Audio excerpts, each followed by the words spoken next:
людзі не задумваюцца асабліва над гэтым, асабліва тыя, хто вырас за гэтыя 5 гадоў, пасля ўжо этой рэвалюцыі векапомнай. Яны, ну, яны жывуць у гэтых умовах, проста яны бачаць, вось ёсць такая сімволіка, каб паказаць, дзе ты знаходзішся, напрыклад, у Светлагорску, дзе мы калісьці ігралі таксама, то ты выкарыстоўваеш той ж зададзеную сімволіку.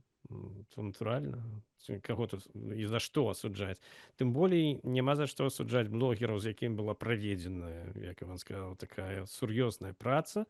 Не ведаю, хто там праводзіў КГБ ці то Губазік, но і тая, і другая структуры. Яны умеюць вельмі працаваць з людзьмі і умеюць вельмі пераканаць у правільнасці выбара правільнай сімволікі.